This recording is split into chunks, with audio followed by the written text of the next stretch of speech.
حضرت عیسیٰ علیہ السلام کے پاس ایک شخص آیا تو اس نے آ کے کہا میں نے آپ کے ساتھ رہنا ہے حضور، میں نے آپ کے ساتھ رہنا ہے۔ آپ فرمانے لگے دنیا دار بن کے رہو گے کہ دیندار؟ کہنے لگا جی میں دیندار بن کے رہوں گا۔ فرمانے لگے دنیا کی طلب نہ کرنا ورنہ میری صحبت میں نہیں رہ سکو۔ حضرت عیسیٰ علیہ السلام نے شادی نہیں کی، مکان ہی نہیں بنایا، ایک تکیہ، ایک پیالہ، ایک کمبل، جہاں رات ہوتی وہیں سو جاتی۔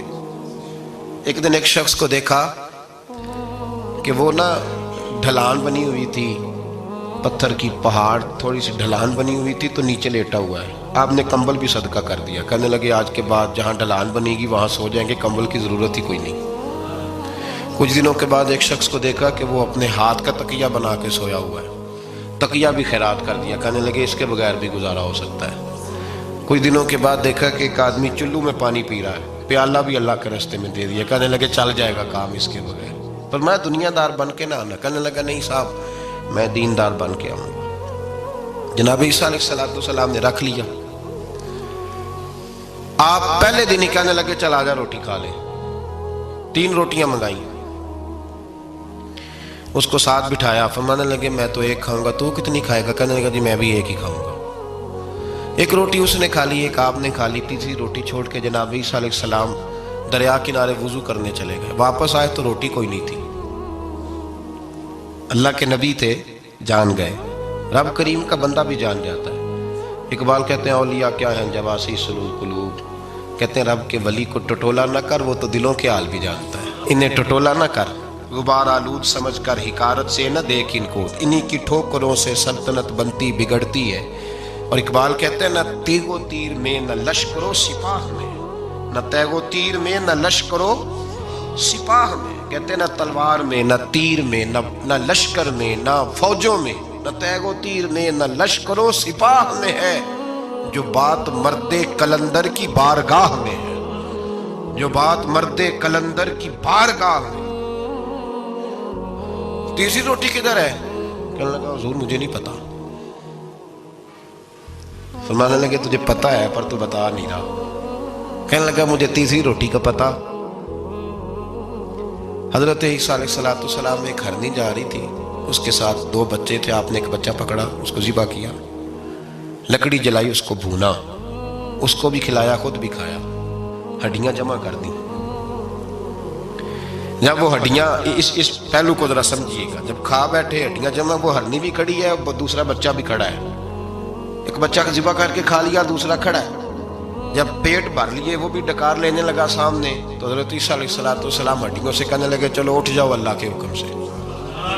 ہرنی کا بچہ پھر سے زندہ ہو گیا، وہ چلا گیا، ماں اس کو ساتھ لے کے روانہ۔ فرمانے لگے دیکھ اللہ نے مجھے معجزہ دیا ہے، ہم نے کھا بھی لیا ہے اور بچہ چلا بھی گیا ہے، ہمارے پیٹ میں ہے بھی، اور اب تو بتا دے روٹی کس نے کھائی ہے؟ کہنے لگا جی مجھے نہیں پتا، نہیں پتا مجھے۔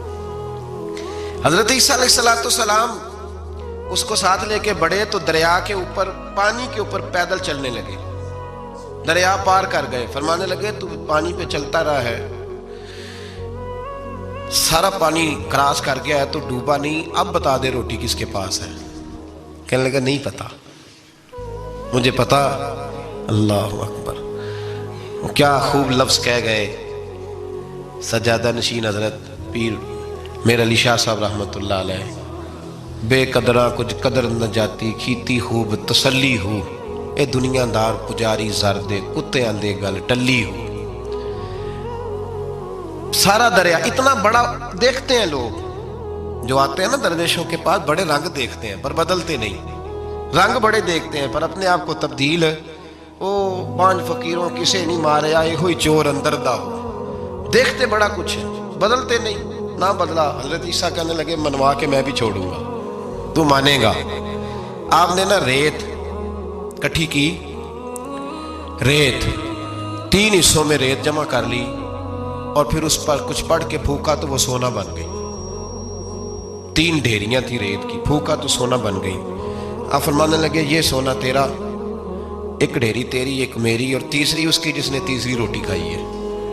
کہنا جی میں ہی کھاتی، میں نہیں کھائی، یہ تیسرا اس کا حصہ جس نے تیسری، کہنے لگا میں نہیں کھائی ہے، مان گیا۔ ذرا بات کو سمجھے. پانی پہ پیدل چلا ہے پر مانا دنیا دار ہے نا؟ مانا نہیں. ہرنی کا بچہ زندہ ہوتا دیکھا ہے پر مانا دنیا قابو آنے لگی یا تو مان گیا ہے. کہنے لگا جی میں نہیں کھائی ہے. فرمایا او بھلے مانس، تجھے کہا تھا دنیا داری نہ کرنا، تجھے جناب عیسیٰ کی صحبت ملے گی، پر تو ایک روٹی پہ رہ گیا یار. کہاں دنیا دار پجاری زردے کتیاں دے گل ٹلی کہاں رہ گیا؟ حضرت عیسیٰ کہنے لگے تم نے ایک پیغمبر کی صحبت ضائع کر دی صرف دنیا داری کے لیے. فرمانے لگے میں نے کیا کرنا ہے سونا، تو تینوں کے تینوں ڈیریاں تو ہی رکھ لے، تیری ہیں، پر تو نے زیادتی کی، تو نے قیمت نہیں ڈالی ہماری صحبت کی. آپ اٹھ کے چلے گئے. صحرا کا علاقہ تھا، وہ شخص وہیں بیٹھا تھا، ابھی سمیٹ ہی رہا تھا کہ دو ڈاکو آ گئے، تلواریں پکڑی ہوئی ہیں. کہنے لگے چل دوڑ جا، سونا مارا ہے، تو کدھر سے آ گیا؟ منت کی. کہنے لگا چلو مہربانی کرو، 3 حصوں میں ہے، 2 لے لو، ایک تو مجھے دے دو، ایک تو دے دو. منت کرنے لگا، وہ مان گئے. کہنے لگے چلو ٹھیک ہے. دوستی کر لی، نام پتہ پوچھ لیا، گفتگو ہونے لگی. تھوڑی دیر بیٹھے تو ایک دوسرے سے فرینک ہو گئے، بے تکلفی شروع ہوئی. تو کہنے لگے بھوک بڑی لگی ہے، روٹی تو لاؤ. ایک کو بھیجا، ڈاکوؤں میں سے ایک کو بھیجا کھانا لینے چلا گیا.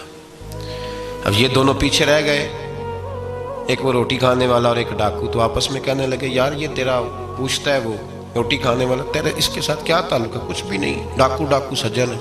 کہنے لگے ایسے ہی اتنا سونا اسے دے رہے ہو، آتا ہے تو دونوں پکڑ کے مار دیتے ہیں اس کو، اور سونا دونوں آدھا آدھا بانٹتے ہیں. بالکل ٹھیک ہے، میرا کون تھا چچا کا بیٹا ہے، چھوڑو. ویسے اس دور میں چچا کے بیٹے بھی پکڑ ہی لیتے ہیں اگر کبھی مسئلہ بن جائے تو. چلو جی فیصلہ ہو گیا. اب وہ جو گیا وہ بھی تو دنیا دار تھا نا، اس نے کھانا خریدا تو اس نے کہا میرا کون سا ان سے یہ رہنا ہے. اس نے روٹی میں زہر ڈال دیا. اس نے کہا میں ان کو ماروں گا اور سارے سونے پہ قبضہ کروں گا. حب الدنیا راست من کل خطیہ، ہر برائی کی جڑ ہے. وہ کھانا لے کے آیا، ابھی اس نے رکھا ہی تھا، دونوں نے حملہ کر دیا، پکڑا اور مار ڈالا. وہ مر گیا. اب یہ مزے سے بیٹھ کے روٹی کھانے لگے، سیر ہو کے پیٹ بھر کے روٹی کھائی. چند لمحے گزرے تو دھڑام سے روح پرواز کر گئی. حضرت عیسیٰ 1 گھنٹے کے بعد گزرے، 3 لاشیں پڑی اور سونا ویسے کا ویسا پڑا. ایس ووٹی کئی خامن کیتے، جو کیتا سو کھانا، سونا ویسے کا ویسے پڑا ہے. جناب عیسیٰ علیہ السلام کھڑے ہو کے اپنے حواریوں سے کہنے لگے اس کو کہا تھا تو صحبت حاصل کر، دنیا داری سے بچ. لیکن اس نے دنیا داری کو فوقیت دی، ایک پیغمبر کی صحبت کو فوقیت. آج نقصان یہ ہوا ہے کہ خود مرا ہے اور 2 لاشیں اور بھی اس نے ساتھ کٹھی کر لی. دنیا داری سے بچ جائیں، اس سے بچیں، ضرورت کی حاصل کریں، ضرورت سے زیادہ نہیں. ضرور محنت کریں، جد و جہد، حلال روزی کمائیں اللہ کے راستے میں دینے کے لیے، غریبوں کی مدد کرنے کے لیے ضرور کریں، لیکن اس کو مشن نہ بنائیں. یہ مشن نہیں. اگر آپ نے صبح سے لے کے شام تک 3 گھنٹے وقت گزارا ہے تو پھر آپ کا 2 گھنٹے اگر دنیا میں گزرے تو 1 گھنٹہ دین میں گزرنا چاہیے نا، ورنہ آپ کا دن ضائع ہو گیا ہے.